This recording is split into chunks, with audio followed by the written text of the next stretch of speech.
Phoenix's right pointer and middle fingers flicked wildly in front of her eye. The stimulation helped to calm her, and she allowed herself to indulge on the walk back from the vampire den to calm her nerves.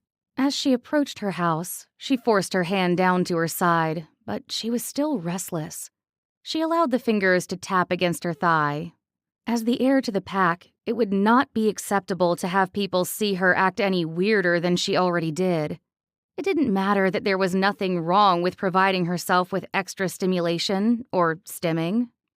Phoenix knew this, and believed it with all of her heart, but that didn't stop the looks from the rest of the pack who didn't understand. It didn't stop her father from thinking that she was not capable of being alpha. So she minimized her movements and stopped to slow down her racing heart before she entered the pack house. The pack house was located on the opposite side of town from the vampires. Where the vampires had a gated community with manicured lawns, the pack possessed a lot of open space with houses built up over the years as needed. They were set far apart, enough to keep werewolf ears from being able to hear through the insulation and across the distance to their neighbors. The houses had evolved as the families had changed, with little cubs being born and others going off to join different packs. In total, there were 104 adult pack members at the moment. Her father, at age 75, wasn't the oldest in the pack, but he was the alpha, a position that typically passed down from parent to child when it was time. It would be years before Phoenix took the role, but there were responsibilities as the heir to the pack. It would be hers to defend and protect, except her autism left her fighting for her rights in the pack as much as fighting to defend it. The main building was larger than the rest. It was the Alpha's home, but also a community space where the pack gathered. There were 3 stories. The top was set aside for her and her dad, even though that space was too large for just the 2 of them. Phoenix had hoped that the house would be quiet when she arrived. While werewolves were not as set on sleeping during the night, the majority of the pack preferred it, as it was easier to interact with the human population. Phoenix was partial to the quiet of the night and felt the most restless while her father slept.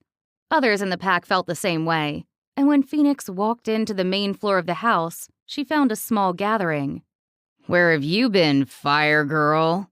Phoenix turned and saw her cousin holding a beer and standing up while a group of young adult males sat around him. She made eye contact with him, refusing to answer, refusing to give him the upper hand. She was still the heir, at least for now. 1, 2, 3, 4, 5, 6. She counted in her head as their eyes locked. Eye contact came naturally to the pack, with the less dominant pups and non-alpha adults breaking it off early.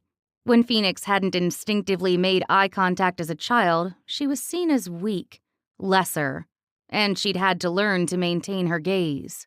It hurt, almost a physical sensation, to remain locked onto someone's eyes, but she did it unblinkingly.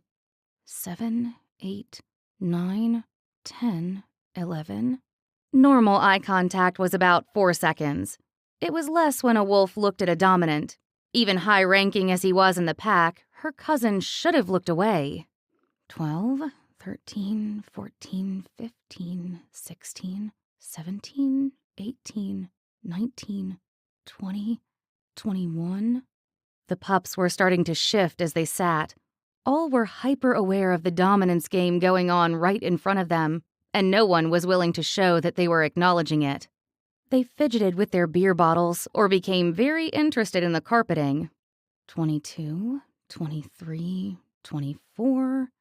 The counting helped to deal with his eyes intently focused on her own. 25, 26, 27. He was testing her, pushing for her spot. He thought it was his, but she was still heir and he would learn his place. 28, 29, 30. It had been going on for too long. 31. She needed to act. 32. If he would not relent, then she would have to challenge him. 33. She started to open her mouth to call him out when his gaze dropped lazily to her chin. She had won, for now. Slowly, the room began to wake up.